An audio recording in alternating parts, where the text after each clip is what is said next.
President-elect Joe Biden wants to bridge the partisan divide as he begins his term in January. But nearly 4 in 5 Americans are skeptical the relationship between Republicans and Democrats will get better in the new year.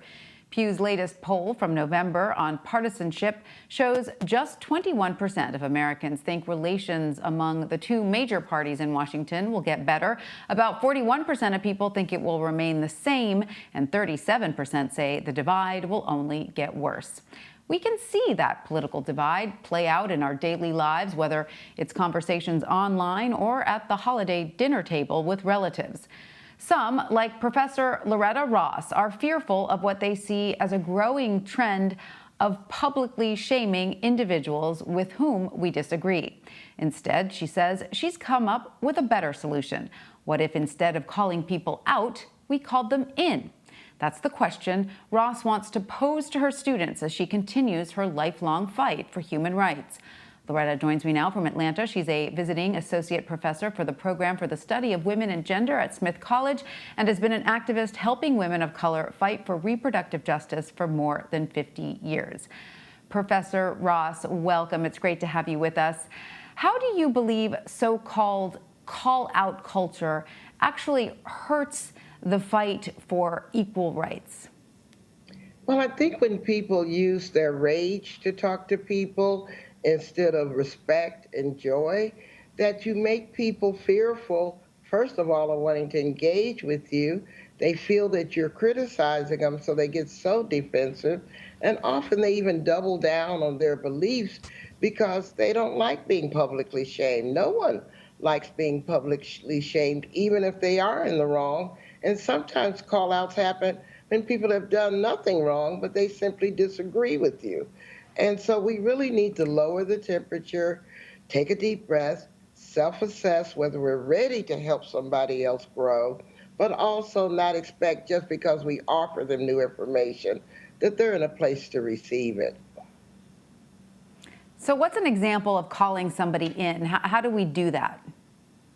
Well, first of all, you got to be self-aware.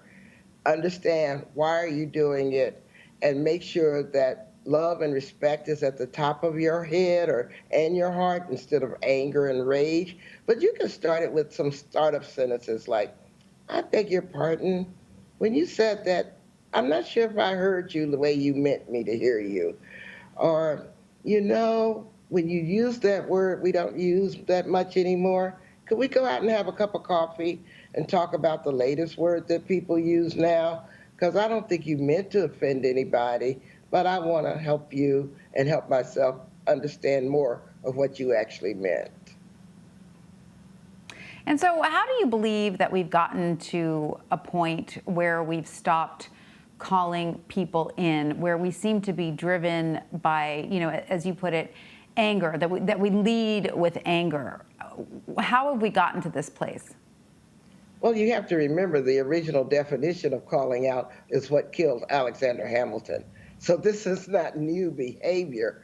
What is different is how bad news speeds through the internet so that people actually pile on to other people, usually strangers, performing some kind of moral outrage, blowing somebody else's life up. And while the person's left shattered, the group has gone on to the next available target. And so we really have to question, why are we choosing to make the world meaner than it has to be? And do you really want to be that person and walk through the world that way and get an internet reputation as being the wolf looking for the next prey, as opposed to someone you'd like to talk to? Because you make people afraid to speak up if you're the call-out king or queen. And you say that it especially bothers you when people get called out for things that they did as teenagers or many, many years ago, because you say, people grow and learn and change, and you see that as unfair, correct? Well, I'm old enough to be thankful that there weren't video cameras around when I was a stupid teenager, because I did a lot of stuff that I regret, and I still do things that I regret. But right now we have people with the cell phone so quick to snap a video of someone like a teenage celebrity who's out shopping with her mother who doesn't want to be videotaped, and yet people think that her life is their public property or something like that. And sometimes people do crazy and stupid things when they're young, but I don't think they should be punished for it decades later. And I believe that intent matters as much as impact. And so if you step on my toe and you didn't intend it, I'm going to have a different reaction than if you did it on purpose.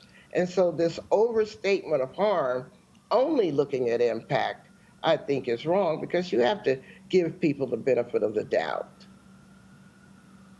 And so, do you view the act of calling someone in as something that's primarily best done for conversation among peers, or can it work when there is an unbalanced power dynamic in play? For example, how does an activist who is otherwise an everyday citizen make his or her case to an elected official?